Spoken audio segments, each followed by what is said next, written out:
రాష్ట్రాలు విడిపోయాయి కానీ పంపకాలు పూర్తి కాలేదు. ఆస్తులు, అప్పులు, స్థలాలు అలాగే ఉండిపోయాయి. 30 సార్లు అధికారులు సమావేశమైనా కొలిక్కి రాలేదు. 10 ఏళ్లుగా తేలని సమస్యలకు ఇప్పుడు టైం వచ్చిందా? 2 రాష్ట్రాల సీఎంల సమావేశంలో ఏం తేల్చనున్నారు? విభజన సమస్యలకు ముగింపు పలుకుతారా?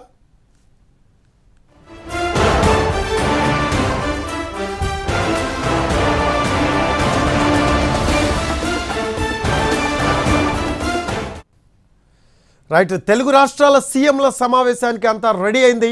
శనివారం నాడు ప్రజాభవన్ వేదికగా Telangana CM Revanth Reddy, deputy CM Bhatti Vikramarka, AP CM Chandrababu Naidu సమావేశం, AP deputy CM Pawan Kalyan సమావేశం కానున్నారు. అయితే తెలుగు రాష్ట్రాల విభజన జరిగి 10 ఏళ్లైంది. కానీ ఇంతవరకు విభజన సమస్యలు కొలిక్కి రాలేదు. మొదట్లో 2 రాష్ట్రాలు చర్చలకు ప్రత్యేక అధికారులను నియమించి వరుసగా సమావేశాలు పెట్టినా పెద్దగా ఫలితం కనిపించలేదు. ఉమ్మడి ఆస్తులు, విద్యుత్, జల సమస్యలు జటిలంగా మారాయి. కృష్ణా నీళ్ల కోసం పంచాయతీ నడుస్తోంది.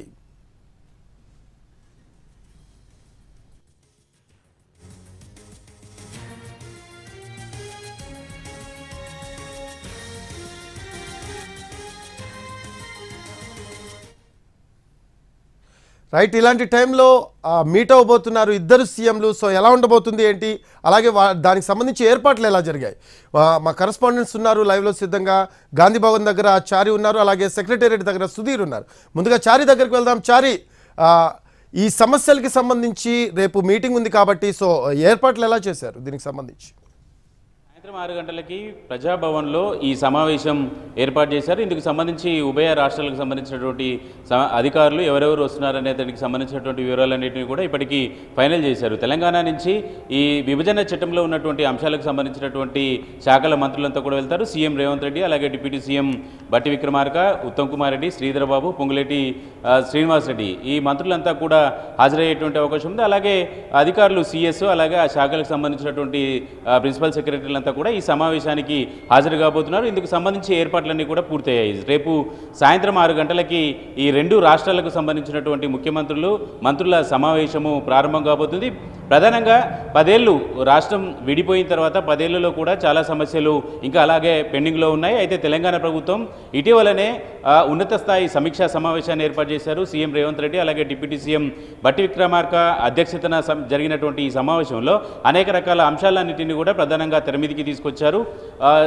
ఈ ప్రధానంగా ఇప్పటి వరకు 10 ఏళ్లలో కేంద్రం కూడా గతంలో కొన్ని 5 కమిటీలను వేసింది. ఆ 5 కమిటీలను చేసినటువంటి కసరత్తు ఒక ఎత్తు అయితే 2 రాష్ట్రాలకు సంబంధించినటువంటి అధికారులు ఏర్పాటు చేసుకున్నటువంటి సమావేశాలకు సంబంధించినటువంటి ఎజెండాలన్నింటినీ కూడా 3 దశలుగా విభజించి ఆ సమస్యలను చర్చించాలని నిర్ణయించారు. అయితే ఈ 3 దశల్లో కూడా ఒకటి ఇప్పటికే చర్చించి పరిష్కారం చేసుకున్నటువంటి అంశాలు, వాటిని కేవలం 2 రాష్ట్రాలకు సంబంధించినటువంటి అధికారులు ఆమోదముద్ర వేస్తే సరిపోతుంది.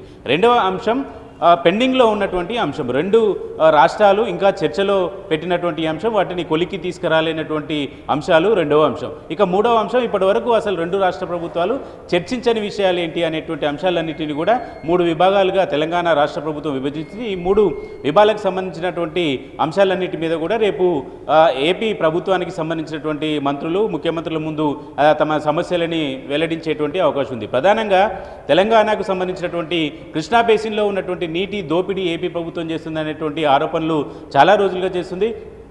10 ఏళ్ళు అధికారంలో ఉన్నటువంటి బీఆర్ఎస్ ప్రభుత్వం కూడా పూర్తి స్థాయిలో దీన్ని పట్టించుకోలేదు. ఏపీ ప్రభుత్వానికి అనుకూలంగా వ్యవహరించిందనేటువంటి విమర్శలు అటు ప్రస్తుతం ఉన్నటువంటి సీఎం రేవంత్ రెడ్డి కావచ్చు, డిప్యూటీ సీఎంగా ఉన్నటువంటి భట్టి విక్రమార్క కావచ్చు, గతంలో ఆరోపణలు చేసినటువంటి సందర్భాలను కూడా చూసాం. అలాగే తెలంగాణలో అసెంబ్లీ ఎన్నికలకు ఒకరోజు ముందు నాగార్జున సాగర్ డ్యామ్ మీద 2 రాష్ట్రాలకు సంబంధించినటువంటి పోలీసుల మోహరింపు సంబంధించినటువంటి అంశాలు ఇవన్నీ కూడా ఇంకా కొనసాగుతున్నటువంటి నేపథ్యంలో నీటి వివాదాలకు సంబంధించినటువంటిదే ప్రధానమైనటువంటి సమస్యగా చర్చగా ఉండేటువంటి అవకాశం ఉంది. ఎందుకంటే తెలంగాణ ఉద్యమమే నీళ్లు, నిధులు, నియామకాలకు సంబంధించినటువంటి అంశాల చుట్టూ తిరిగినటువంటి నేపథ్యంలో అటు నాగార్జున సాగర్లో నీటి వాటాలకు సంబంధించినటువంటి అంశం కావచ్చు, శ్రీశైలంలో ఉన్నటువంటి వాటర్ అంతా కూడా రాయలసీమ లిఫ్ట్ ఇరిగేషన్ తో ఏపీ ప్రభుత్వం నీటిని తోడేస్తుంది. తెలంగాణకు రావాల్సినటువంటి వాటాని పూర్తిగా అందకుండా చేసిందనేటువంటి ఆరోపణలు కూడా ఇప్పటికీ తెలంగాణ ప్రభుత్వం వాదిస్తుంది. కాబట్టి ఈ అంశాలు అనేవి ప్రధానంగా చెప్పబోతున్నారు. ఇక ఉద్యోగుల విభజనకు సంబంధించి చాలా రోజులుగా పెండింగ్లో అంశాలు ఉన్నాయి. 4th క్లాస్ ఎంప్లాయీస్ కూడా ఆంధ్రప్రదేశ్ తెలంగాణలో ఉన్నటువంటి వాళ్ళు ఆంధ్రప్రదేశ్కి వెళ్ళారు. ఇప్పటి వరకు కూడా కొంతమందిని మాత్రమే వెనక్కి తీసుకురాగలిగారు. అలాగే ఇరిగేషన్ శాఖకు సంబంధించినటువంటి అధికారులు కూడా, సిబ్బంది కూడా, ఉద్యోగులు కూడా ఏపీకి కొంతమంది వెళ్ళారు. తెలంగాణకు సంబంధించినటువంటి వాళ్ళు ఏపీకి సంబంధించినటువంటి వాళ్ళు తెలంగాణలో ఉన్నటువంటి నేపథ్యంలో వీటికి సంబంధించినటువంటి అంశాలన్నీ కూడా ఉద్యోగులు కొన్ని రోజులుగా డిమాండ్ చేస్తూ వస్తున్నారు. కొంతమంది ఆందోళన కూడా చేశారు. కానీ 10 ఏళ్లుగా ఈ సమస్యలన్నింటి మీద పెద్దగా చర్చకు వచ్చినటువంటి పరిస్థితి అయితే లేదు. కాబట్టి రేపు తెలంగాణ అలాగే ఆంధ్రప్రదేశ్కు సంబంధించినటువంటి ముఖ్యమంత్రుల సమావేశంలో ఇది ప్రధానంగా చర్చించేటువంటి అవకాశం అయితే కనపడుతుంది. అలాగే ఉమ్మడి రాజధానిగా హైదరాబాదు 10 ఏళ్ళు అని విభజన చట్టంలో పెట్టారు. ఆ 10 ఏళ్ల గడువు ముగిసినటువంటి నేపథ్యంలో ఏపీకి కేటాయించినటువంటి ఎమ్మెల్యే క్వార్టర్స్ కావచ్చు, గెస్ట్ హౌస్లు కావచ్చు, ఇలాంటికి సంబంధించినటువంటి వాటన్నిటిని కూడా తిరిగి తెలంగాణ ప్రభుత్వం తన స్వాధీనంలోకి తీసుకోబోతుంది. దీనికి సంబంధించినటువంటి అంశం కూడా ఉంటుంది. అలాగే ఉమ్మడి రాజధానిగా ఉన్నటువంటి హైదరాబాద్లో ఇప్పటివరకు గవర్నర్కు సంబంధించి కొన్ని అధికారాలు ఉంటాయి.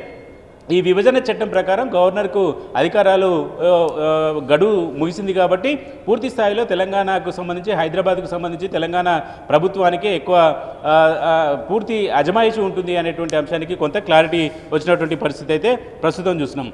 ఈ ఉద్యోగులకు సంబంధించినటువంటి అంశాలు ఇలాగా ఉంటాయి. ఇక విద్యుత్కు సంబంధించి, అలాగే ఫైనాన్స్కి సంబంధించినటువంటి అంశాలు షెడ్యూల్ 10, షెడ్యూల్ 9లో ఉన్నటువంటి వాటికి విభజనకు సంబంధించినటువంటి అంశాలన్నిటి కూడా చాలా పెండింగ్లో ఉన్నాయి. విద్యుత్తులో ఉన్నటువంటి అంశాలను కనుక మనం ఒకసారి చూస్తే 2 రాష్ట్రాల మధ్య బకాయిలకు సంబంధించినటువంటి గొడవ జరుగుతుంది. దాదాపు 24,000 కోట్లు ఏపీ ప్రభుత్వం తెలంగాణకు చెల్లించాలి అనేటువంటి వాదన తెలంగాణ ప్రభుత్వం చేసింది. కానీ ఏపీ ప్రభుత్వం మాత్రం 7,000 కోట్లు తెలంగాణ ప్రభుత్వం మాకే చెల్లించాలనేటువంటి వాదన కూడా చేస్తుంది. కాబట్టి దీనికి సంబంధించినటువంటి అంశాలు కూడా రేపు ప్రధానంగా చర్చించేటువంటి అవకాశాలు కనపడుతుంది. ఢిల్లీలో ఉన్నటువంటి తెలంగాణ ఉభయ రాష్ట్రాలకు సంబంధించినటువంటి భూములు కావచ్చు, భవనాలకు సంబంధించినటువంటి అంశము తెలంగాణలో సీఎం రేవంత్ రెడ్డి ప్రమాణ స్వీకారం చేసిన తర్వాత వీటి మీద ఫోకస్ చేశారు.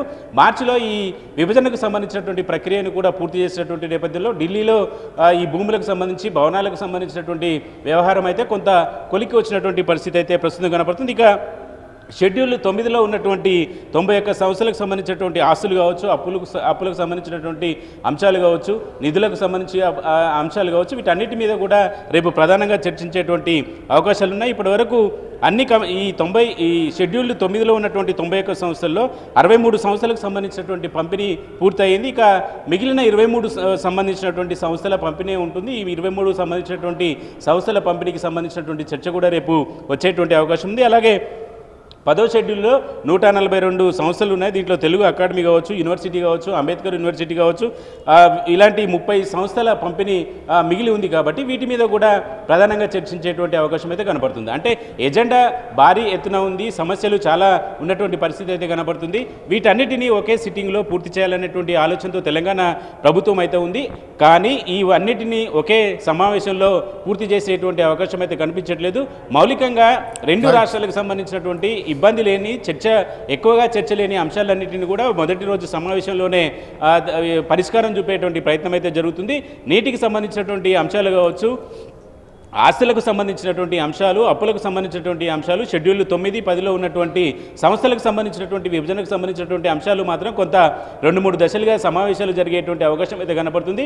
తెలంగాణ అటు ఆంధ్రప్రదేశ్ 2 రాష్ట్రాల్లో కొత్తగా ఏర్పడినటువంటి ప్రభుత్వాలు ఈ సమస్యలని చర్చించుకొని పరిష్కరించుకోవాలనేటువంటి ఆలోచనతో ఉన్నటువంటి నేపథ్యంలో 2 రాష్ట్రాలకు సంబంధించినటువంటి ముఖ్యమంత్రులు ఒకరికొకరు లేఖలు రాసుకోవడం, చర్చలకు స్వాగతించుకోవడం, రేపు సాయంత్రం 6 గంటలకు ప్రజాభవన్ను ఈ సమావేశానికి వేదిక కాబోతుంది. దీనికి సంబంధించినటువంటి ఏర్పాట్లన్నీ కూడా పూర్తి చేశారు. డిప్యూటీ సీఎం బట్టి విక్రమార్క ఏర్పాట్లన్నింటినీ కూడా సమీక్షించారు. ఏర్పాట్లు పూర్తయ్యాయి.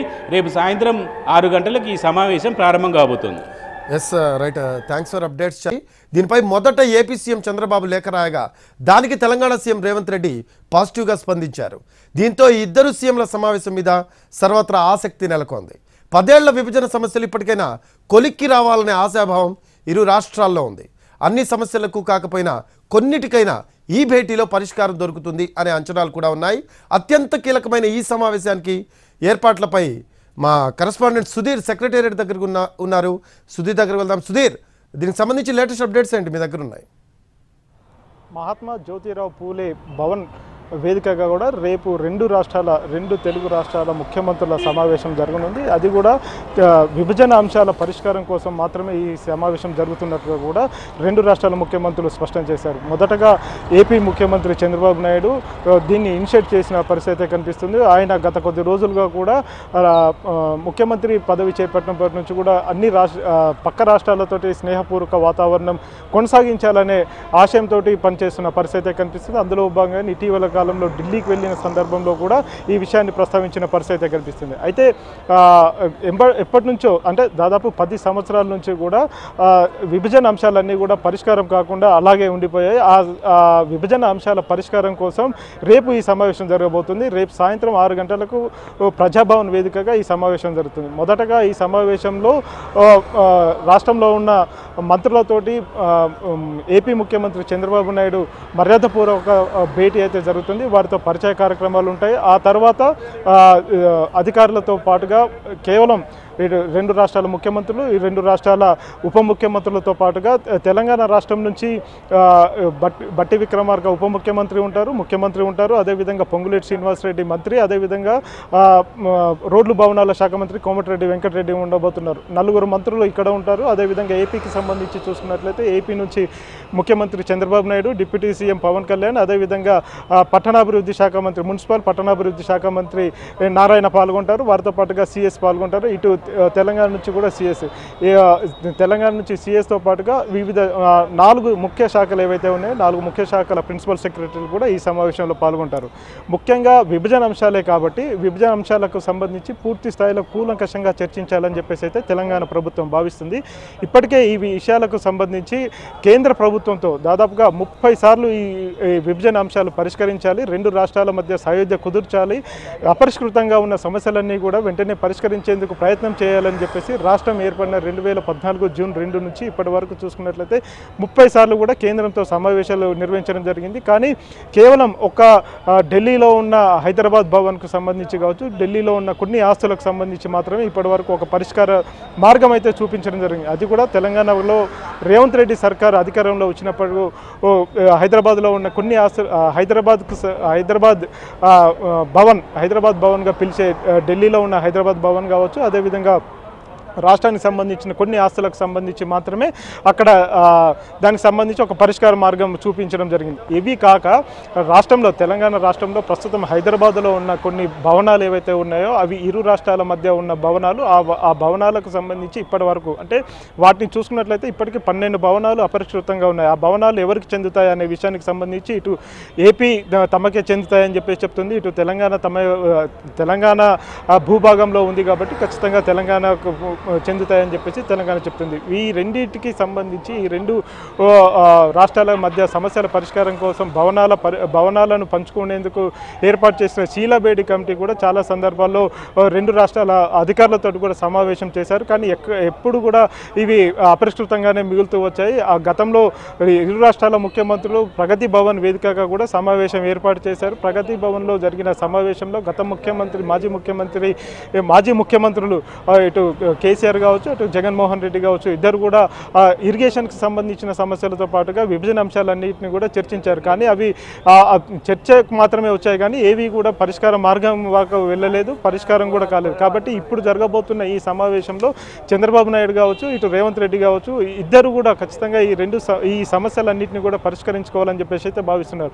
ముఖ్యంగా 9వ షెడ్యూల్ 10వ షెడ్యూల్లో ఉన్న సంస్థల విభజన అనేది చాలా వరకు కూడా పూర్తయిందని కూడా చెప్పవచ్చు. అది దాదాపుగా ముఖ్యమంత్రుల స్థాయిలో కూర్చొని మాట్లాడితే సరిపోతుంది అని చెప్పేసి చెప్తున్నారు. ఇటు నీటి వాటాలకు సంబంధించి కృష్ణా గోదావరిలో ఉన్న నీటి వాటాలకు సంబంధించి కూడా కూర్చొని చర్చించుకుంటే సమస్య పరిష్కారం అవుతుంది అని చెప్పేసి భావిస్తున్నారు. ఇవే కాకుండా ఉద్యోగుల సమస్యలు చాలా ఉన్నాయి. ఉద్యోగుల సమస్యలు కూడా కేవలం కూర్చొని మాట్లాడుకొని సంతకాలు చేస్తే సరిపోతుందని చెప్పి భావిస్తున్న సమస్యలు ఏవైతే ఉన్నాయో వాటన్నిటిని కూడా రేపు పరిష్కరించుకోవాలని చెప్పేసి ఇరు రాష్ట్రాల ముఖ్యమంత్రులు భావిస్తున్న పరిస్థితి కనిపిస్తుంది. Rafi, right, thanks for updates.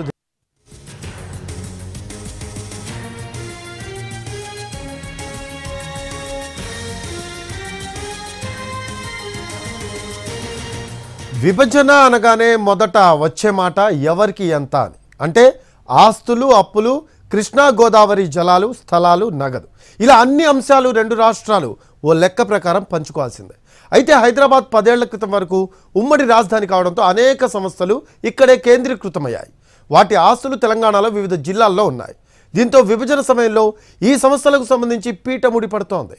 దీనిపై తెలంగాణ వాదనేంటి, అభ్యంతరాలేంటి, పూర్తి వివరాలు మా తెలంగాణ ఇన్పుట్ ఎడిటర్ దొంతు రమేష్ అడిగి తెలుసుకుందాము. న్యూస్ రూమ్లో లైవ్లో అందుబాటులో ఉన్నారు. దొంతు రమేష్, దీనికి సంబంధించి లేటెస్ట్ అప్డేట్స్ ఏంటి? ముఖ్యమంత్రి స్థాయిలో చంద్రబాబు నాయుడు, రేవంత్ రెడ్డి తొలిసారిగా భేటీ కాబోతున్నారు. జ్యోతిరావు పూలే భవన్లో రేపు భేటీ కాబోతున్నారు. ప్రధానంగా ఏపీ పునర్విభజన చట్టంలోని అంశాలకు సంబంధించి 9, 10వ షెడ్యూల్లో ఈ అంశాలను పరిష్కరించుకునే దిశగా ఏ విధంగా పరిష్కరించుకోవాలి, దానికి సంబంధించి తెలంగాణ ఏం కోరాలి, ఆంధ్రప్రదేశ్ నుంచి ఏం కోరాలి, ఆంధ్రప్రదేశ్ ఏం కోరుకుంటుంది, అవి ఇవ్వాలా వద్దా అన్న అంశానికి సంబంధించి ఇద్దరు ముఖ్యమంత్రులు కూడా రేపు మాట్లాడుకోబోతున్నారు. దీనికి సంబంధించి ఒక సామరస్యపూర్వకత వాతావరణంలో ముందుగా చంద్రబాబు నాయుడు లేఖ రాశారు. పునర్విభజన చట్టం ప్రకారం తెలంగాణ, ఏపీ వాటాల గురించి మాట్లాడుకుందామని రాసిన నేపథ్యంలో ఆ లేఖకు ప్రతిస్పందిస్తూ రేపు ఇద్దరు ముఖ్యమంత్రులు కూర్చోవాలని కూడా నిర్ణయం తీసుకున్నారు. ఈ మేరకు అన్ని ఏర్పాట్లు కూడా పూర్తయ్యాయి.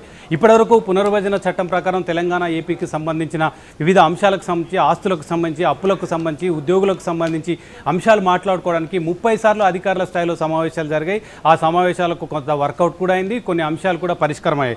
ప్రధానంగా ఏపీ భవన్కి సంబంధించిన అంశం ఇటీవలే రేవంత్ రెడ్డి ముఖ్యమంత్రి అయిన తర్వాత పరిష్కారమైంది. అదేవిధంగా మైనింగ్ కార్పొరేషన్కు సంబంధించిన అంశం కూడా ఆ వివాదం కూడా పరిష్కరించుకున్నాం. భారీగా మైనింగ్ కార్పొరేషన్కి సంబంధించినది భారీ సమస్యగా చెప్పవచ్చును. ఏపీ పునర్విభజన చట్ట ప్రకారం దాన్ని కూడా సామరస్యంగా పరిష్కరించుకున్నారు. ఢిల్లీలో ఉన్న ఏపీ భవన్కి సంబంధించిన అంశానికి సంబంధించి కూడా అది కూడా సామరస్యపూర్వకంగా సమస్య పరిష్కరించుకున్నారు. ఏపీ భవన్కు తెలంగాణకు వచ్చే వాటాను కూడా ఢిల్లీలో నిర్ధారించుకుని ఆ సమస్యను కూడా పరిగణించుకున్నారు. ఇక ఇప్పుడు కొత్తగా భద్రాచలంకి సంబంధించి, పోలవరం ప్రాజెక్టుకు సంబంధించి 6 మండలాలను విభజన చట్టంలో భాగంగా తెలంగాణ మండలాలను ఏపీకి బదలాయించారు. ఇప్పుడు దానికి సంబంధించి ఒక 5 గ్రామాలకు తమకు కావాలి, తమకు ఇవ్వడం వల్ల ప్రయోజనం చేకూరుతుంది. ఒకవేళ ఏపీకి వెళ్ళాలనుకున్న ఆ గ్రామాలని దాటి వెళ్లాల్సిన పరిస్థితి వస్తుంది. ఆ 5 గ్రామాలు కూడా తమకు ఇవ్వాలన్న అంశానికి సంబంధించి కూడా ఇప్పుడు కొత్తగా డిమాండ్ని ఏపీ ముందుంచబోతున్నారు. ఏపీ ఏం చేస్తుంది, ఏపీ 5 గ్రామాలను ఇవ్వడానికి అంగీకరిస్తే ఆ సమస్య కూడా సామరస్యంగా పరిష్కరించే అవకాశం ఉంది. ఇక రాష్ట్రం విడిపోయిన తర్వాత రాష్ట్రంలో ఉన్న భూభాగం, జార్ఖండ్ కానీ ఛత్తీస్గఢ్ లాంటి రాష్ట్రాలు విడిపోయిన తర్వాత ఆ రాష్ట్రంలో ఉన్న భూభాగాలకు సంబంధించి ఇంకా కోర్టు వివాదాలు నడుస్తున్నాయి. ఆ వివాదాలు లేకుండా తెలంగాణ, ఆంధ్రాకు సంబంధించిన ఆస్తుల వివాదంలో ఏ రాష్ట్రం అయితే విడిపోతాయో 10 సంవత్సరాలు కమాండ్ క్యాపిటల్గా హైదరాబాద్ ఉండాలని నిర్దేశించారు. అది జూన్ 2తో ముగిసిపోయింది. ఇక కమాండ్ క్యాపిటల్ కొనసాగింది. పూర్తిగా తెలంగాణ భూభాగం మీద ఉన్న ఆస్తులకు సంబంధించి, భవనాలకు సంబంధించిన హక్కులు తమకే వస్తాయని తెలంగాణ ప్రభుత్వం వాదిస్తుంది. ఈ మేరకు అవన్నీ కూడా తమకు ఇవ్వాలని డిమాండ్ చేస్తుంది. అయితే ప్రధానంగా కొన్ని సీఎంల స్థాయిలో పరిష్కరించుకోవాల్సిన సమస్యలు కొన్ని ఉన్నాయి. అదేవిధంగా కేంద్ర ప్రభుత్వం పరిష్కరించుకోవాల్సిన సమస్యలు కొన్ని ఉన్నాయి. ప్రధానంగా 23 సంస్థల పంపిణీ పైన ఒక కొలిక్కి వచ్చింది. 9వ 10వ షెడ్యూల్లో ఉన్న విభజన చట్టంలోని ఆ షెడ్యూల్లో ఉన్న అంశాలకు సంబంధించి 23 పంపిణీలకు సంబంధించి 2 రాష్ట్రాల మధ్య ఏకాభిప్రాయం కుదిరింది. వాటి సమస్య పరిష్కారం అంది. ఇక 68 సంస్థల దానిపైన కూడా అభ్యంతరాలు లేవని కూడా చెప్తున్నారు. మొత్తం 91లో ఈ అంశాలకు సంబంధించి పూర్తిగా తమకు ఎటువంటి అభ్యంతరాలు లేవు. కొన్ని అంశాలకు సంబంధించి మాట్లాడుకోవాలని చెప్తున్నారు. ఇక ఉమ్మడి ఆస్తులకు సంబంధించి ప్రధానంగా ఉమ్మడి రాష్ట్రం ఉండగా ఏపీఎస్ఆర్టీసీలో ఉన్న బస్ భవన్ ఉంది. ఆ బస్ భవన్కి సంబంధించిన ఆస్తుల విషయంలో కానీ, తార్నాకలోని ఏపీఎస్ఆర్టీసీకి సంబంధించిన భవన్ విషయంలో కానీ తమకు హక్కులు ఉన్నాయి. ఆ హక్కులకు సంబంధించి, ఆ భవనాలకు సంబంధించి తమకు కాంపెన్సేషన్ చెల్లించాలని కూడా ఏపీ చెప్తుంది. అదేవిధంగా పబ్లిక్ సర్వీస్ కమిషన్, ఉమ్మడి రాష్ట్రం ఉండగా ఆంధ్రప్రదేశ్ పబ్లిక్ సర్వీస్ కమిషన్ నిర్వహించిన ఆ భవనాల్లో కూడా వాటా ఉంది. దానికి సంబంధించి కూడా మాకు హక్కు ఉందని చెప్తుంది. ఇక హాకా భవన్కి సంబంధించి కూడా, హాకా భవన్లో కూడా తమకు భాగస్వామ్యం ఉంది. దానికి సంబంధించిన వివాదం కూడా తేలాలని చెప్తుంది. ప్రధానంగా కార్పొరేషన్లు ఏర్పడినప్పుడు కార్పొరేషన్ ఉమ్మడి ఆస్తుల్లో భాగంగా కార్పొరేషన్లు ఏర్పడినప్పుడు ఆ కార్పొరేషన్లకు సంబంధించి అప్పులు కూడా చేశారు. ఆ కార్పొరేషన్ల భవనాలకు సంబంధించిన హక్కులు కూడా మాకుంటాయని ఏపీ భావిస్తున్న నేపథ్యంలో, ఏపీ డిమాండ్ చేస్తున్న నేపథ్యంలో ఆ కార్పొరేషన్లకు సంబంధించి కూడా తమకు వాటా తేల్చాలని ఏపీ భావిస్తున్న నేపథ్యంలో తమకు ఈ భూభాగంలో ఉన్న ఆస్తులు మొత్తం తమకే ఉంటాయి, ఇటువంటి హక్కులు లేవని కూడా తెలంగాణ ప్రభుత్వం చెప్తుంది. సో ఈ అంశానికి సంబంధించి ఒకవేళ కనుక ఆస్తులు, భవనాలకు సంబంధించినవి మొత్తం తెలంగాణ ప్రభుత్వం బదలాయించుకోవాలనుకుంటే ఢిల్లీలో ఏ విధంగా ఏపీ భవన్ ఉందో ఆ విధంగా ఇక్కడ హైదరాబాద్లో కొన్ని భవనాలను కేటాయించాలి, శాశ్వతంగా ఏపీకి ఆస్తులు మిగిలిపోవాలన్న అంశానికి సంబంధించి కూడా ఏపీ ప్రభుత్వం ముందుకు తీసుకొచ్చింది. ఆ భవనాలు ఇవ్వడానికి తెలంగాణ ప్రభుత్వం అంగీకరిస్తుందా లేదా కొంత కాంపెన్సేషన్ చెల్లిస్తుందా అనేది చూడాలి. అదేవిధంగా తెలంగాణ ప్రభుత్వం విజయవాడలోని ఎన్టీఆర్ హెల్త్ యూనివర్సిటీకి సంబంధించిన అంశానికి సంబంధించి కొర్రి పెడుతుంది. ఒకవేళ తెలంగాణ హైదరాబాద్ కేంద్రంగా ఉన్న కొన్ని ఆస్తులు కనుక ఏపీ కనుక డిమాండ్ చేస్తే హెల్త్ యూనివర్సిటీకి సంబంధించి ఎన్టీఆర్ హెల్త్ యూనివర్సిటీకి సంబంధించిన దాంట్లో కూడా మాకు వాటా ఉంటుందని చెప్తుంది. ఇక AP Telugu academy, Telugu university, అదేవిధంగా అంబేద్కర్ యూనివర్సిటీకి సంబంధించిన విషయాల్లో కూడా తమకు వాటా ఉంది, ఆ వాటా కూడా తేల్చాలని కూడా డిమాండ్ చేస్తుంది. ఇక ప్రధానంగా ఇప్పుడు తెలంగాణ ఆంధ్రప్రదేశ్ మధ్య ఉన్న భారీ వివాదం విద్యుత్ బకాయిల విషయంలో వివాదం నడుస్తుంది. 2014లో తెలంగాణ ఏర్పడినప్పటి నుంచి కూడా ఈ విద్యుత్ బకాయిల అంశానికి సంబంధించి భారీ ఎత్తున గొడవ నడుస్తుంది. సుమారు 24,000 కోట్లు తెలంగాణకు ఏపీ చెల్లించాలని తెలంగాణ ప్రభుత్వం డిమాండ్ చేసి 7,000 కోట్లు తెలంగాణ ప్రభుత్వం ఏపీకి చెల్లించాలని ఏపీ ప్రభుత్వం డిమాండ్ చేస్తుంది. విభజన చట్టంలో భాగంగా ఏపీ జెన్కో నుంచి విద్యుత్ సరఫరా చేశారు అన్నాడు. ఖచ్చితంగా తెలంగాణ చీకట్లో కూరుకుపోయే అవకాశం ఉంది. ఉమ్మడి ఆంధ్రప్రదేశ్ ఉన్నప్పుడు కొన్ని విద్యుత్ సంస్థలు కూడా ఆంధ్రప్రదేశ్ మొత్తంగా విస్తరించిన నేపథ్యంలో ఏపీ విభజన చట్టం ప్రకారం ఏపీ జెన్కో నుంచి ఖచ్చితంగా కొంత విద్యుత్ సరఫరా చేయాలని పునర్విభజన చట్టంలో నిర్దేశించిన క్రమంలో ఏపీ జెన్కో విద్యుత్తుని తెలంగాణకు పంపిణీ చేసింది. దానికి సంబంధించిన బకాయిలు తమకు దాదాపు 3,500 కోట్లు చెల్లించాలి. దానికి సర్ఛార్జిగా సకాలంలో చెల్లించలేదు కాబట్టి దానికి సంబంధించి 7,000 కోట్లు చెల్లించాలని ఏపీ ప్రభుత్వం అనేక మార్లు లేఖలు రాసింది. ఆ డిమాండ్ను కూడా ముందుంచుతుంది. కానీ తెలంగాణ ప్రభుత్వం ఇక్కడ చెప్తుంది, ఆంధ్రప్రదేశ్ ఉమ్మడి రాష్ట్రం ఉన్నప్పుడు పవర్ పర్చేస్ అగ్రిమెంట్లు పీపీఏలు ఏదైతే ఉన్నాయో వాటన్నిటికి సంబంధించిన భారీ నష్టం తెలంగాణకు వచ్చింది. కొన్ని వేల కోట్ల నష్టం జరిగింది. ఆ అగ్రిమెంట్లు అన్నీ కూడా తెలంగాణ మీద పడడం వల్ల ఆ డబ్బు అంతా కూడా తెలంగాణ చెల్లించింది. ప్రధానంగా కేంద్రీయ విద్యుత్ సంస్థ ఎక్కడైతే కర్నూలు, అనంతపురం జిల్లాలోని విద్యుత్ అభివృద్ధి పనులకు ఆ 2 జిల్లాలకు సంబంధించి సిసిడిఎల్ నుంచి కొంత అప్పు చేశారు. ఆ అప్పుకు సంబంధించి 12,241 కోట్లు తమకు చెల్లించాల్సి ఉంది. దానికి అప్పు చేశారు ఆ 2 జిల్లాలో ఉమ్మడి రాష్ట్రం ఉన్న క్రమంలో. కాబట్టి తాము చెల్లించాల్సిన 7,000 కోట్లు కాదు, ఇక తెలంగాణ ప్రభుత్వానికే మీరు ఇంకొక 7,000 కోట్ల వరకు చెల్లించవలసిన అవసరం ఉందని కూడా తెలంగాణ ప్రభుత్వం భావిస్తుంది. అయితే ఉమ్మడి రాష్ట్రం ఉన్నప్పుడు అనంతపురం, కర్నూలు జిల్లాలో చేపట్టిన అభివృద్ధి పనులకు అది ఉమ్మడి రాష్ట్ర ఆస్తిగానే పరిగణించాలి, ఉమ్మడి రాష్ట్ర అప్పుగానే పరిగణించాలి తప్ప రాష్ట్రం విడిపోయిన తర్వాత 2 జిల్లాల్లో ఖర్చు పెట్టిన వ్యవహారానికి సంబంధించి మీరు 12,000 కోట్లు ఎలా అడుగుతారని కూడా ఏపీ ప్రభుత్వం భావిస్తుంది. సో దీనికి సంబంధించిన విద్యుత్ బకాయిల మధ్య వివాదం కనుక పరిష్కారం దొరికితే అనేక సమస్యల పరిష్కారానికి తెలంగాణ ఆంధ్రప్రదేశ్ మధ్య ఉన్న చిక్కుముడి అయితే ఖచ్చితంగా విడిపోయే అవకాశం ఉంది. జెన్కో డిమాండ్ చేస్తుంది. జెన్కో సరఫరా చేసిన మొత్తం విద్యుత్తుకు 3,440 కోట్లు అసలు చెల్లిస్తే దానికి సర్ఛార్జ్ 2022 నాటికే మరొక 3,700 కోట్లు, దాదాపు 7,000 కోట్ల వరకు తెలంగాణ ప్రభుత్వం ఖచ్చితంగా చెల్లించాల్సే. తాము పంపిణీ చేసిన విద్యుత్తుకు మాత్రమే తాము డబ్బు చెల్లించాలని కోరుతున్నామని ఏపీ భావిస్తుంది. అవి ఏవి కూడా ₹1 కూడా చెల్లించే అవకాశం లేదు. పీపీఏల రూపంలో మేము నష్టపోయాం. అదేవిధంగా కర్నూలు, అదేవిధంగా అనంతపురం జిల్లాలో చేపట్టిన అభివృద్ధి పనులకు తీసుకున్న రుణం 12,240 కోట్లకు అది కూడా మీరే చెల్లించాలని తెలంగాణ ప్రభుత్వం డిమాండ్ చేస్తుంది. ఈ వివాదాన్ని ప్రధానంగా ముందుంచబోతుంది. ఇక కోర్టు పరిధిలో ఉన్న అంశం, ఇక ఇవన్నీ కూడా సీఎంల స్థాయిలో పరిష్కరించుకునే అవకాశం ఉంది. భవనాలకు సంబంధించి కానీ, ఆస్తులకు సంబంధించి కానీ, విద్యుత్ బకాయిలకు సంబంధించి కానీ ఇది సామరస్యపూర్వకంగా చంద్రబాబు నాయుడు, రేవంత్ రెడ్డి కూర్చుంటే, అధికారుల మధ్య సమన్వయం కుదిరితే ఇవన్నీ కూడా సీఎంల స్థాయిలో పరిష్కరించుకునే అవకాశం, సమస్యకు పరిష్కారం దొరికే అవకాశం ఉంటుంది. ఇక కోర్టు పరిధిలో ఉన్న అంశానికి సంబంధించి స్పోర్ట్స్ అకాడమీకి సంబంధించిన డబ్బు పెద్ద ఎత్తున ఆంధ్రప్రదేశ్ ఖాతాకు బదిలీ అయింది అని కూడా తెలంగాణ ప్రభుత్వం చెబుతుంది. అనేక ఖాతాలు కూడా విభజన చట్టంలో భాగంగా 2 రాష్ట్రాలు విడిపోగానే అనేక అకౌంట్స్ ఆంధ్రప్రదేశ్కు బదిలీ అయిన సందర్భంగా అందులో ఉన్న డబ్బు మొత్తం ఆంధ్రప్రదేశ్కి వెళ్ళిపోయింది. స్పోర్ట్స్ అకాడమీ డబ్బుతో పాటు ఇంకా కొన్ని అకౌంట్లో ఉన్న డబ్బు కూడా ఆంధ్రప్రదేశ్కు బదిలీ అయింది. కాబట్టి ఆ అకౌంట్ల వ్యవహారాన్ని కూడా తేల్చాలి. తమకు 100 కోట్ల రూపాయలు తెలంగాణకు వచ్చే అవకాశం ఉంది. దానికి సంబంధించి కూడా చెప్పాలని చెప్తుంది. ఇది కోర్టుకు ఇప్పటికే తెలంగాణ ప్రభుత్వం తరఫున కోర్టుకు వెళ్ళారు. కోర్టు పరిధిలో ఉన్న అంశాన్ని ఈ 2 రాష్ట్రాలు కనుక అకౌంట్లకు సంబంధించి ఒక ఒప్పందానికి కనుక వస్తే, కానీ కోర్టులో ఉపసంహరణ పిటిషన్ వేసుకుంటే ఆ వివాదం కూడా తొలగిపోయిన అవకాశం ఉంటుంది. ఇక కేంద్రం పరిష్కరించాల్సిన ఇవన్నీ సీఎంల స్థాయిలో కోర్టు పరిధిలో ఉన్న అంశాలు పక్కకు పెడితే, ఇక కేంద్ర పరిధిలో ఉన్న ఒక అంశం కృష్ణా నీటి వాటాకు సంబంధించిన వ్యవహారం తేలాలంటే అంత ఈజీ కాదు. ఎంతో కాలం నుంచి కృష్ణా నీటి వాటాకు సంబంధించి ఒకవైపు మహారాష్ట్ర, కర్ణాటక, ఆంధ్రప్రదేశ్ ఉమ్మడి రాష్ట్రం ఉన్నప్పుడు సంబంధించిన వ్యవహారాన్ని ఇప్పటికీ తేలేదు. అనేక ట్రిబ్యునల్ వేశారు, బ్రిజేష్ కుమార్ ట్రిబ్యునల్ వేశారు, బచావతి ట్రిబ్యునల్ వేశారు.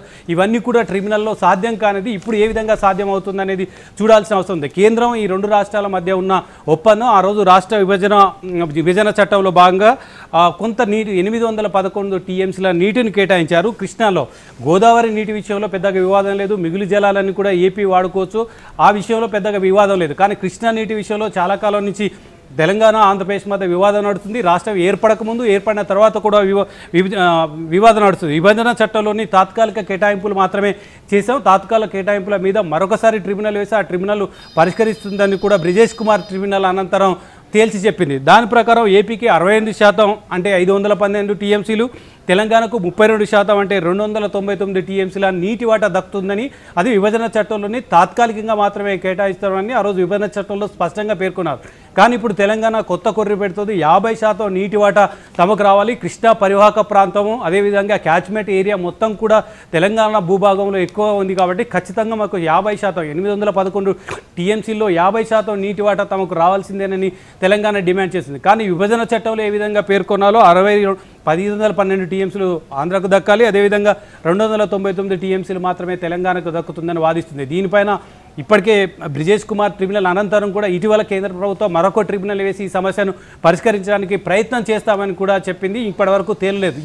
ఈ వాటాల విషయంలో ఇద్దరు ముఖ్యమంత్రులు కనుక కూర్చొని ఖచ్చితంగా 50% వాటా కావాలని కోరుతున్న తెలంగాణ, ఎక్కువ వాటా శాతం విభజన చట్టం ప్రకారం 65% నీటి వాటా ఖచ్చితంగా ఇవ్వాల్సిందని చెప్తున్న తెలంగాణ విషయంలో, కృష్ణా నీటి వాటా విషయంలో కనుక ఒక ఒప్పందానికి వచ్చి ఇరు రాష్ట్రాల సీఎంలు కనుక అంగీకరిస్తే సుదీర్ఘకాలంగా కృష్ణా నీటి విషయంలో కొనసాగుతున్న ఒక వివాదం అయితే పరిష్కరించే దిశగా చేకూరుతుంది. సో దీనికి సంబంధించి బ్రిజేష్ కుమార్ ట్రిబ్యునల్ ఆ తర్వాత వేసిన మరొక ట్రిబ్యునల్కు సంబంధించి అంగీకరిస్తారా లేదా అని చూడాలి. తెలంగాణ ప్రభుత్వం 50% నీటి వాటా కనుక దక్కించుకోగలిగితే ఖచ్చితంగా పెద్ద విజయంగానే చెప్పవచ్చును.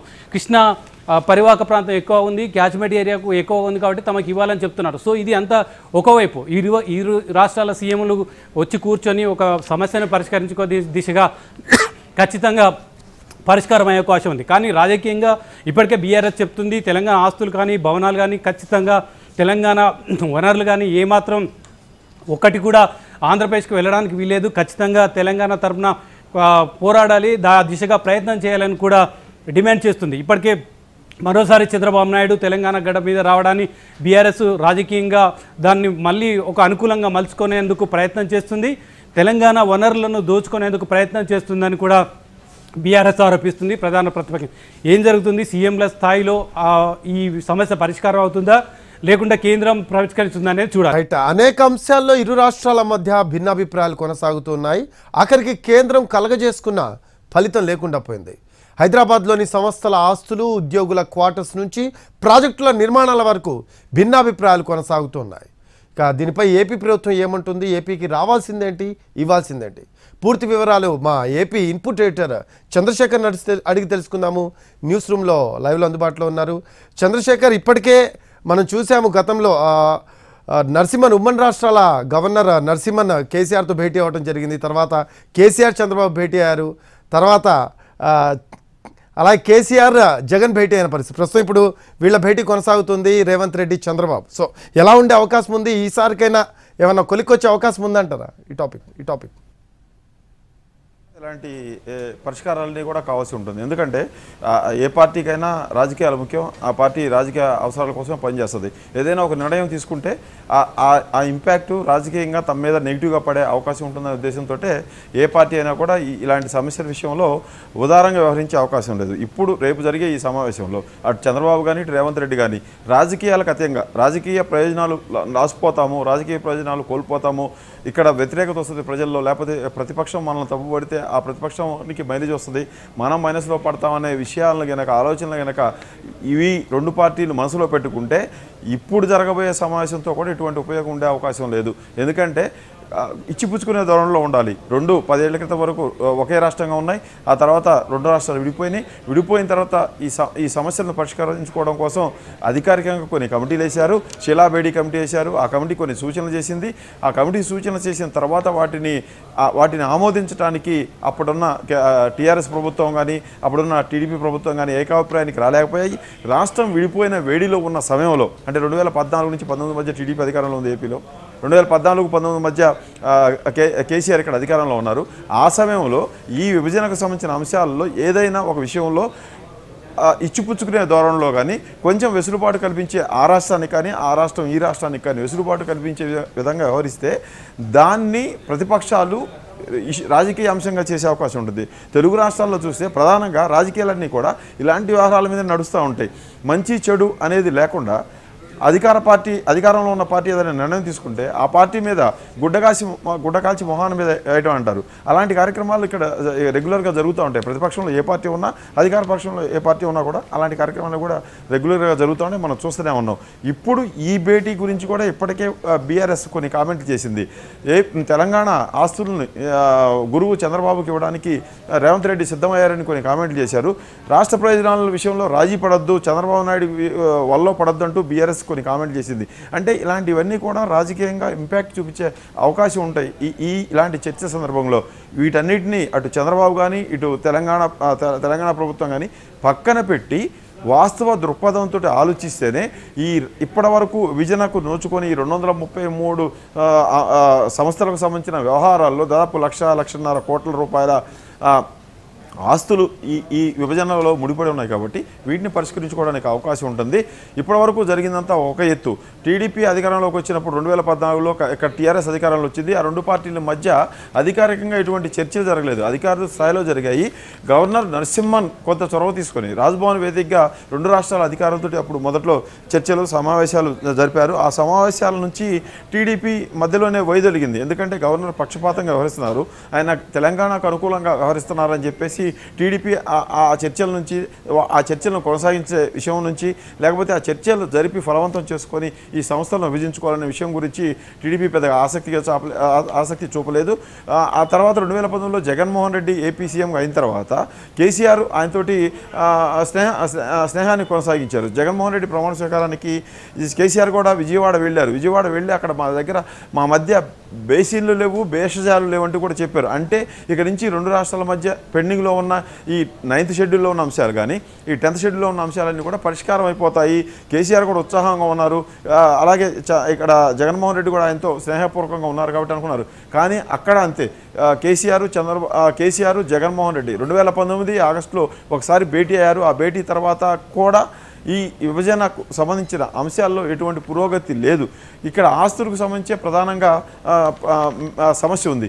ఏ భూభాగంలో ఉన్న ఆస్తులు ఆ భూభాగానికి చెందుతాయని కేంద్ర ప్రభుత్వం తేల్చి చెప్పింది, విభజన చట్టంలో చెప్పింది. కానీ ఏపీ దానికి అంగీకరించట్లేదు.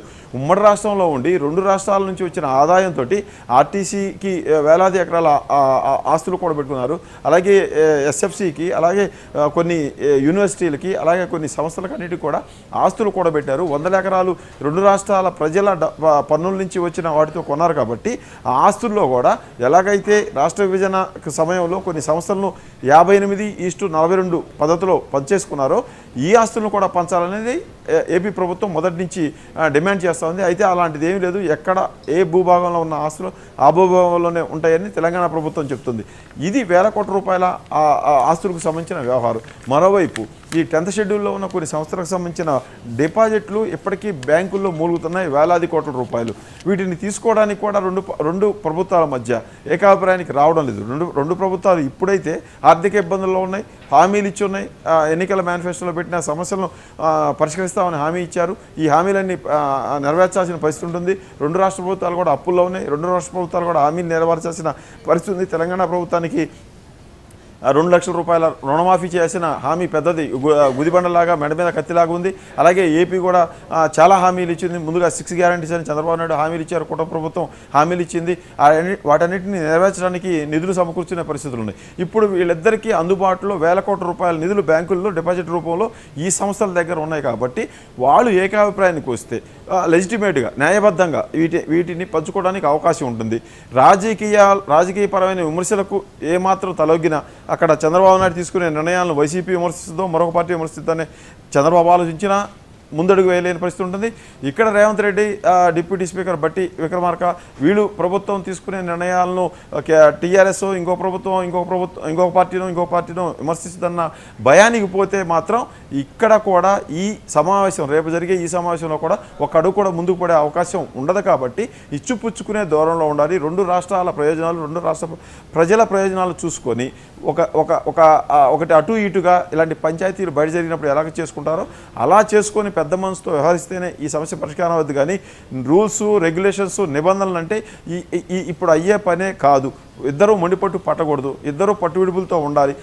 అలాంటి సందర్భంలోనే ఇవి సాధ్యమవుతుంది. కాబట్టి వీటికి ఇప్పటికైనా 2 రాష్ట్ర ప్రభుత్వాలు అనుకూలమైన ప్రభుత్వాలు ఉన్నాయి. వాస్తవంగా ఎన్డీఏలో ఉంది టీడీపీ కూటమి, ఇక్కడ కాంగ్రెస్ ఉంది, వాళ్ళకి వ్యతిరేకమైన పార్టీ. అయినప్పటికీ కూడా ఎన్నికలైపోయినాయి. మిగతా సమయాల్లో రాష్ట్రాల అభివృద్ధి చూసుకోవాలి, రాష్ట్ర ప్రజల బాగోగులు చూసుకోవాలి. కాబట్టి 10 ఏళ్లుగా పరిష్కారం కానీ ఇలాంటి సమస్యల మీదుగా ఈ 2 పార్టీలు, ఈ 2 ప్రభుత్వాలు కనుక ఈ విధంగా నిర్ణయాలు తీసుకుంటే ఈ సమస్యలు పరిష్కారమయ్యే అవకాశం ఉంది. ఆ విధంగా చేయడానికి కూడా 2 రాష్ట్ర ప్రభుత్వాలు సిద్ధంగా ఉంటాయని కూడా మనం అనుకోవచ్చు. ఎందుకంటే ఈ గొడవలతోటి, ఈ విభేదాలతోటి, ఈ కోర్టు కేసులతోటి ఎన్నేళ్ళైనా కూడా ఇలాంటి సమస్యలు ఇలాగే ఉంటాయి. ఇంతకుముందు చివరిసారిగా తెలంగాణ కంటే ముందు రాష్ట్ర విభజన జరిగిన ఉత్తరాఖండ్, జార్ఖండ్, ఇలాంటి ఛత్తీస్గఢ్ రాష్ట్రాలకు సంబంధించి ఇప్పటికీ కూడా ఆ మాతృ రాష్ట్రాల నుంచి విడిపోయిన తర్వాత కొన్ని సమస్యలు ఇప్పటికి కూడా ఆ రాష్ట్రాల్లో పరిష్కారం కాకుండా ఉన్నాయి, కోర్టు దాకా వెళ్ళిన పరిస్థితులు ఉన్నాయి. ఇప్పుడు 10 ఏళ్ళు అయిపోయింది. 2 రాష్ట్రాలు విడిపోయి ఎవరు బతుకుతున్న సమయంలో ఈ దాదాపు ఈ 10th షెడ్యూల్లో ఉన్న 142 ఇన్స్టిట్యూషన్లో 30 ఇన్స్టిట్యూషన్లు అంటే బాగా ఆస్తులు ఉన్నవి, బాగా డబ్బులున్న ఇన్స్టిట్యూషన్స్ను పరిష్కరించుకోకుండా అలా పెట్టారు. అలాగే 9th షెడ్యూల్లో ఉన్న 91 ఇన్స్టిట్యూషన్లో దాదాపు 23-25 డబ్బులున్న సంస్థలు, ఆస్తులున్న సంస్థలు, భూములు ఉన్న సంస్థలను విభజించుకోవడానికి అవసరమైన పరిష్కారాలను వీరు చూసుకోలేకపోతున్నారు. ఈ సమావేశంలో కీలకమైన నీటి వనరులు, నీటి వాటాల జోలికి పోయే అవకాశాలు తక్కువగా ఉన్నాయి. ఎందుకంటే అది తేలే అంశం కాదు, అది ఒక పట్టాన నిర్ణయించుకునే అవకాశం కాదు. వీళ్ళిద్దరు సీఎంలు కూర్చొని అది పరిష్కారం చేసుకోవడానికి అవకాశం ఉండదు. కృష్ణా జలాల విషయంలో తెలంగాణ వాదన ఒక రకంగా ఉంది, ట్రిబ్యునల్స్ ఇచ్చిన తీర్పు ఒక రకంగా ఉంది, ఏపీ చేస్తున్న డిమాండ్ వాదన ఇంకొక రకంగా ఉంది. అలాగే కొన్ని లిఫ్ట్ ఇరిగేషన్ల మీద 2 రాష్ట్రాల మధ్య విభేదాలు కూడా మనకు ఉన్నాయి. రాయలసీమ లిఫ్ట్ ఇరిగేషన్ ఏపీ ప్రభుత్వం జగన్ సీఎంగా ఉన్నప్పుడు ప్రారంభించింది. దాని మీద తెలంగాణ అభ్యంతరం చెప్తా ఉంది. అలాగే తెలంగాణ ప్రభుత్వం నిర్మిస్తున్న పాలమూరు, రంగారెడ్డి, డిండి, అలాగే కలవకుర్తి లిఫ్ట్ ఇరిగేషన్ మీద ఏపీ అభ్యంతరాలు వ్యక్తం చేస్తుంది. ఇది కృష్ణానది మీద. అలాగే గోదావరి మీద నిర్మించే ప్రాజెక్టుల మీద కూడా ఈ 2 రాష్ట్రాల మధ్య విభేదాలు ఉన్నాయి. నీటి సమస్యలు అనేవి సపరేట్గా ఇంకొకసారి కూర్చొని చర్చించుకుంటే మంచిదనే అభిప్రాయం వ్యక్తం అవుతుంది. ఎందుకంటే అది ఒక ప్రత్యేకమైన సబ్జెక్టు. 2 రాష్ట్రాలకు కూడా నీళ్లు కావాలి. తెలంగాణ ఏర్పడిందే నీళ్లు, నిధులు, నియామకాల కోసం. కాబట్టి ఈ అంశాన్ని సపరేట్గా తెలంగాణ తీసుకునే అవకాశం ఉంది. తెలంగాణ ఈ విషయంలో ఇచ్చిపుచ్చుకునే ధోరణికి పోవడానికి కూడా అవకాశం లేదు. ఏ ప్రభుత్వం అలాంటి నిర్ణయం తీసుకున్నా కూడా అది ఆత్మహత్య సదృశ్యం అవుతుంది. కాబట్టి ఏదైతే 10th షెడ్యూల్, 9th షెడ్యూల్లో ఈ ఆస్తుల విభజనకు సంబంధించి, ఈ డిపాజిట్ల విభజనకు సంబంధించిన అంశాలు ఉన్నాయో అలాంటి వాటి విషయంలో లెజిటిమేట్గా వ్యవహరించినట్టయితే, ఇచ్చిపుచ్చుకునే ధోరణిలో ఉన్నట్టయితే కొంతవరకు ఈ 2 రాష్ట్ర ప్రభుత్వాల మధ్య జరుగుతున్న ఈ ఉన్నత స్థాయి సమావేశం ఫలితం ఇచ్చే అవకాశం ఉంటుంది. అలా కాకుండా గతంలో జరిగినట్టుగానే గతంలో అధికారుల మధ్య అయితే కేంద్ర ప్రభుత్వం కూడా పలుమార్లు ప్రయత్నం చేసింది. 3 మెన్ కమిటీ వేసింది. ఏపీ సిఎస్, తెలంగాణ సిఎస్తో పాటు కేంద్ర హోంశాఖ జాయింట్ సెక్రటరీతో ఒక 3 మెన్ కమిటీ వేసింది. ఆ 3 మెన్ కమిటీ కూడా కూర్చోబెట్టి 2 సెక్రటరీతో మాట్లాడింది. అయినా కూడా సమస్యల పరిష్కారం కాలేదు. అంటే ఎవరో ఒకళ్ళు ఇచ్చిపుచ్చుకునే ధోరణిలో లేకపోతే ఈ సమస్య ఎప్పటికీ పరిష్కారం కాదు, పరిష్కారం అయ్యే సూచన కూడా ఉండదు. కాబట్టి ఇప్పుడు సీఎంలు ఇద్దరు కూడా చంద్రబాబు నాయుడు 2019లో ఓడిపోయారు, అధికారం కోల్పోవడం వల్ల జరిగే నష్టం ఏంటి, రాష్ట్రంలో ఆయన ఏం చేయాలనుకున్నారు, ఏం చేయలేకపోయారనే బాధ ఆయనలో ఉంది. తిరిగి అధికారం రావడం అనేది ఆయన అదృష్టంగా భావిస్తున్నారు. రాష్ట్రానికి ఏదో ఒకటి చేయాలి, తన ముద్ర ఉండాలి అనేది ఆయన భావిస్తున్నారు. అలాగే అనుకోని అవకాశం వచ్చిందనేది రేవంత్ రెడ్డి భావిస్తూ ఉన్నారు. 10 ఏళ్ల తర్వాత తెలంగాణ ఇచ్చిన కాంగ్రెస్ పార్టీ గెలిచింది కాబట్టి తెలంగాణ ఇచ్చిన కాంగ్రెస్గా తెలంగాణ అభివృద్ధిలో కాంగ్రెస్ పాత్ర, కాంగ్రెస్ ముద్ర ఉండాలని కోరుకున్నారు. కాబట్టి ఆయన కూడా ఏదో ఒక విధంగా ఇలాంటి విషయాల్లో పరిష్కారం చూసుకొని తన ముద్ర ఉండాలని ఆయన కోరుకుంటున్నారు. కాబట్టి ఇద్దరు ముఖ్య నాయకులు, ఇద్దరు ముఖ్యమంత్రులు ఇలాంటి ఆలోచనలు చేశారు. కాబట్టి కేసీఆర్ జగన్ మధ్య జరిగిన ఆ చర్చలు వాటికంటే కూడా ఇప్పుడు జరుగుతున్న చర్చలు రెండు అవసరార్థం జరుగుతున్న చర్చలుగా మనం భావించవచ్చు. కొంచెం విఘ్నతతోటి ఈ రెండు ప్రభుత్వాలు కూడా వ్యవహరించినట్టయితే, అంటే పరిష్కరించుకోవడానికి సులువైన అంశాలు ఏమి ఉన్నాయో వాటిని ముందుగా పరిష్కరించుకున్నట్టయితే జటిలమైన నీటి పంపకాలు, నీటి వాటాల్లో వంటి వాటి విషయంలో తర్వాత చూసుకోవడానికి అవకాశం ఉంది. ఒక అడుగంటూ ఇప్పుడు పడితే ఆ అడుగు సక్సెస్ఫుల్గా అయితే మిగతా సమస్యలు కూడా పరిష్కరించుకోవడానికి అవకాశం ఉంటుంది. కాబట్టి రేపు జరిగే సమావేశంలో ఈ 10th 9th షెడ్యూల్లో ఉన్న ఏ సంస్థలు అయితే ఉన్నాయో వాటి మీద ఒక నిర్ణయానికి వస్తే కొంతవరకు ప్రయోజనం ఉండే అవకాశం ఉంటుంది రెండు రాష్ట్రాల ప్రజలకు కానీ, రెండు రాష్ట్రాల అభివృద్ధికి కానీ. అలాంటి విషయాలలోనే ఈసారి రెండు ప్రభుత్వాలు ఎక్కువగా ఆసక్తి చూపే అవకాశాలు ఉన్నాయి. నీటి సమస్య జోలు ఈ సమావేశంలో అయితే రెండు రాష్ట్ర ప్రభుత్వాలు ప్రస్తావించే అవకాశం లేదు. ఇది మొదటి సమావేశమే కాబట్టి పీరియాడికల్గా కూడా ఇలాంటి సమావేశాలకు తరచుగా అవకాశం ఉండటానికి వీలు కలగాలి. అంటే ఇప్పుడు జగన్మోహన్ రెడ్డి 2019 ఆగస్టులో కేసీఆర్తో కలిసిన తర్వాత ఈ రాష్ట్రాల మధ్య ఉన్న సమస్యల పరిష్కారానికి మళ్ళీ వాళ్ళు కలిసింది లేదు, మళ్ళీ వాళ్ళు ఒక చోట కూర్చుంది లేదు, మళ్ళీ ఒక చోట కూర్చొని చర్చించింది లేదు. ఎందుకంటే మొదటి సమావేశమే ఫెయిల్ అయిపోయింది. కాబట్టి అలాంటి పరిస్థితిని రేపు ఈ రెండు రాష్ట్రాల ప్రభుత్వం మధ్య తెచ్చుకోకుండా ఉంటే మాత్రం ఖచ్చితంగా దశల వారీగా రాబోయే సమావేశాలు కూడా పెట్టుకొని ఆ సమావేశాల్లో పద్ధతి ప్రకారం ఒక ప్రణాళిక ప్రకారం ఒక్కొక్క అంశాన్ని ఒక్కొక్క వివాదాన్ని పరిష్కరించుకోవడానికి అవకాశం ఉంటుంది. ఆ విధంగానే ఈ రెండు రాష్ట్ర ప్రభుత్వాలు వెళ్ళే అవకాశం కూడా ఉన్నట్టు తెలుస్తోంది. మొండిగా వ్యవహరించి మాకు ఆ స్థలం కావాలి, మాకు ఆ స్థలంలో వాటా కావాలని ఏపీ వాదించినా ఆ స్థలంలో మేము వాటా ఇవ్వమని తెలంగాణ ప్రభుత్వం భీష్మించి కూర్చున్నా కూడా రాదు. ఇక విద్యుత్ బకాయిలకు సంబంధించి కూడా రెండు రాష్ట్రాల ప్రభుత్వం మధ్య తెగని పోరు నడుస్తూ ఉంది. తెలంగాణ ఏర్పడిన కొత్తలో ఏపీ నుంచి తెలంగాణకు దాదాపు 2014 నుంచి 2007 వరకు దాదాపు 3,440 కోట్ల రూపాయల విలువైన విద్యుత్తును ఏపీ ప్రభుత్వం ఇచ్చింది. ఆ 3,441 కోట్ల రూపాయలకు సంబంధించి ఆ బిల్లులు ఇంకా చెల్లించలేదు. కాబట్టి ఆలస్యమైన బిల్లులకి వాటి పెనాల్టీ మొత్తం కలిపి దాదాపు 7,000 చిల్లర కోట్ల రూపాయలు ఏపీకి తెలంగాణ ఇవ్వాలని ఎప్పటి నుంచో ఏపీ డిమాండ్ చేస్తుంది. కేంద్ర ప్రభుత్వం దగ్గర కూడా ఈ పంచాయతీ పెట్టింది. కేంద్ర ప్రభుత్వం కూడా ఏపీకి ఆ బకాయిలు తీర్చాలని తెలంగాణ ప్రభుత్వాన్ని ఆదేశించింది. తెలంగాణ ప్రభుత్వం కోర్టుకు వెళ్ళింది. ఈ రెండు రాష్ట్ర ప్రభుత్వాల మధ్య ఇలా కోర్టుకెక్కిన అంశాలు చాలా ఉన్నాయి. ఇలాంటి సమావేశాల్లో కోర్టు కేసుల నుంచి వెనక్కి వచ్చి పెద్ద మనుషులుగా వీళ్ళిద్దరు కూర్చున్నారు. కాబట్టి అలాంటి అంశాలను పరిష్కరించుకోవాల్సి ఉంటుంది. ఒక పక్క ఏపీ ఏమో విద్యుత్ బకాయిలు మాకు రావాలి తెలంగాణ నుంచి అంటే, తెలంగాణనేమో ఉమ్మడి రాష్ట్రంలో ఉన్న సందర్భంగా అనంతపురం, కర్నూలు జిల్లాలు సిపిడిసిఎల్ అంటే సెంట్రల్ పవర్ డిస్ట్రిబ్యూషన్ కమిటీ హైదరాబాద్లో ఉండే కమిటీ పరిధిలో ఉన్నాయి. ఆ రెండు జిల్లాల్లో చేపట్టిన విద్యుత్ అభివృద్ధి కార్యక్రమాలకు దాదాపు 12,000 కోట్ల రూపాయలకు పైగా డబ్బుల్ని ఈ సిపిడిఎస్ఎల్ ఖర్చు పెట్టింది. అంటే అవన్నీ తెలంగాణ డబ్బులు. ఆ 12,000 కోట్లు, ఆ 12,000 కోట్లకు అయ్యే వడ్డీ అంతా కలిపితే దాదాపు 17,000 కోట్లు అవుతుంది. ఆ 17,000 కోట్లు ఏపీకి మేమే వాసిన 4-5,000 కోట్ల రూపాయలు మినహాయించుకొని మీరే మాకు 12,000 కోట్లు ఇవ్వాలని తెలంగాణ వాదిస్తుంది.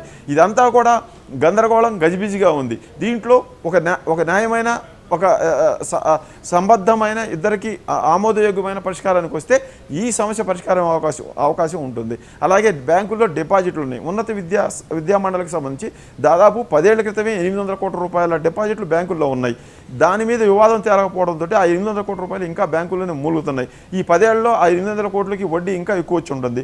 అన్ని డబ్బులు బ్యాంకుల్లో పెట్టి ఇద్దరు కొట్టాడుకునే కంటే వాటిని పరిష్కారం చేసుకోవడానికి ఒక సానుకూలమైన మార్గం చూసుకోవడం ద్వారా ఈ డబ్బుల్ని పంచుకోవడం, అది జనాభా ప్రాతిపదికన ఎలాగైతే 58:42 పద్ధతిలో పంచారో అలాగే చేసుకోవడానికి అవకాశం ఉంటుంది. కాబట్టి ఈ రెండు రాష్ట్ర ప్రభుత్వాల మధ్య, రెండు రాష్ట్ర ప్రభుత్వాల అధినేతల మధ్య కూడా ఇలాంటి వ్యవహారాల్లో ఒక ప్రత్యేకమైన దృక్పథంతో ఉన్నారు. కాబట్టి సానుకూలంగానే ఈ చర్చలు మొదలయ్యి అంతిమంగా రెండు రాష్ట్రాల మధ్య ఈ 10 ఏళ్ల నుంచి పేరుకుపోయిన సమస్యలన్నీ కూడా వచ్చే 5 ఏళ్లలోపు 8 నెలలు అవుతుంది కాంగ్రెస్ ప్రభుత్వం అధికారంలోకి వచ్చి, 20 రోజులు అవుతుంది ఏపీ ప్రభుత్వం అధికారంలోకి వచ్చి, ఈ రెండు రాష్ట్ర ప్రభుత్వాలు కూడా ఈ సమస్యలు పరిష్కరించుకోవడానికి అవకాశం ఉంటుంది. Rafi right, thanks for updates Chandrashekar. Right, అది రెండు రాష్ట్రాల సీఎంలు రేపు భేటీ కాబోతున్నారు. విభజన జరిగి 10 ఏళ్ళైంది. రావాల్సిందైనా ఇవ్వాల్సిందైనా తేలిపోతే రెండు రాష్ట్రాల మధ్య ఏ గొడవ ఉండదు. కానీ అనేక అంశాల్లో ఇరు రాష్ట్రాల మధ్య భిన్నాభిప్రాయాలు కొనసాగుతున్నాయి. ఆఖరికి కేంద్రం కలగజేసుకున్నా కూడా ఫలితం లేకుండా పోయింది.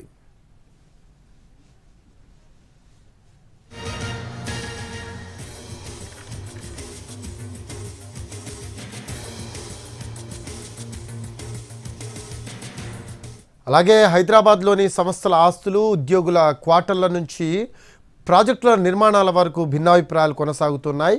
దీనిపై ఏపీ ప్రభుత్వం పట్టుపడుతున్న పరిస్థితి, అలాగే తెలంగాణ ప్రభుత్వం కూడా పట్టుపడుతోంది. ఇప్పటికే విభజన అనగానే మొదట వచ్చే మాట ఎవరికి ఎంత అని, అంటే ఆస్తులు, అప్పులు, కృష్ణా గోదావరి జలాలు, స్థలాలు, నగదు, ఇలా అన్ని అంశాలని రెండు రాష్ట్రాలు ఓ లెక్క ప్రకారం పంచుకోవాల్సిందే. అయితే హైదరాబాద్ 10 ఏళ్ల క్రితం వరకు ఉమ్మడి రాజధాని కావడంతో అనేక సంస్థలు ఇక్కడే కేంద్రీకృతమయ్యాయి. వాటి ఆస్తులు తెలంగాణలో వివిధ జిల్లాల్లో ఉన్నాయి. దీంతో విభజన సమయంలో ఈ సంస్థలకు సంబంధించి పీట ముడి పడుతోంది.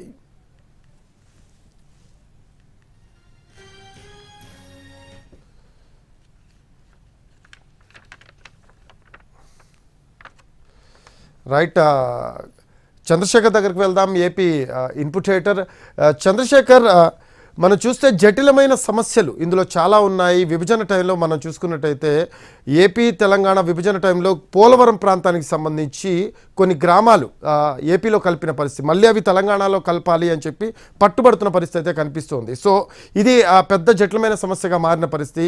కేంద్రం కూడా కలగజేసుకుంది, అయినా కూడా ఇష్యూ సాల్వ్ అవ్వని పరిస్థితి అయితే కనిపిస్తోంది. సో ఇటువంటి సమస్యల్ని ఎలా వీళ్ళు సాల్వ్ చేసుకునే అవకాశం ఉందంటారు? ఎందుకంటే ఇద్దరి మధ్యలో ఫ్రెండ్లీ నేచర్ ఉన్నా కూడా రెండు సీఎంల మధ్యలో ఎవరి రాష్ట్ర ప్రయోజనాలు వాళ్ళకు ముఖ్యం కాబట్టి, సో ఈ ఇష్యూస్ని ఎలా సాల్వ్ చేసుకునే అవకాశం ఉందంట? మనకున్న సమాచారం కానీ మనం అంచనా వేయడంలో కానీ ఈ గ్రామాలను ఇవ్వడానికి ఏపీ అంగీకరించే అవకాశాలు ఎక్కువగా ఉన్నట్టు తెలుస్తుంది. ఎందుకంటే ఏపీలో నిర్మిస్తున్న పోలవరం వల్ల ముంపు ప్రాంతాలు, ఆ 7 మండలాల్లో ముంపుకు గురవుతాయి. ఆ ముంపుకు గురయ్యే ప్రాంతాల్లో పరిహారం ఇవ్వాలన్నా కూడా, ఆ ప్రాంతాల్లో పనులు చేయాలన్నా కూడా ఆ 7 మండలాలు తెలంగాణలో ఉంటే కుదరదు. కాబట్టి ఏదైతే పోలవరం పరివాహక ప్రాంతంలో ఉందో, రిజర్వాయర్ ప్రాంతంలోకి వచ్చే భూభాగం ఉందో, దాదాపు 800 చదరపు కిలోమీటర్ల మేర ఈ పోలవరం రిజర్వాయర్ విస్తరించి ఉంటుందండి. ఆ 800 చదరపు కిలోమీటర్ల పరిధిలోకి వచ్చే గ్రామాలు ఏవైతే ఉన్నాయో వాటన్నిటిని కూడా ఎవాక్యువేట్ చేస్తున్నారు. అలాగే ఈ 7 మండలాలు కూడా, తెలంగాణలో 7 మండలాలు కూడా దాంట్లోకి వస్తున్నాయి. కాబట్టి విభజన సమయంలోనే ఈ అంశం కూడా ప్రధానంగా చర్చకు వచ్చింది. ఆ చర్చకు వచ్చినప్పుడే వీటిని కూడా పరిష్కరించాలని నిర్ణయం తీసుకున్నారు. ఆ 5 గ్రామాలను ఇవ్వడానికి ఏపీ అంగీకరించడానికి ఎక్కువ అవకాశాలు ఉన్నాయి. Rafi, right, thanks for update.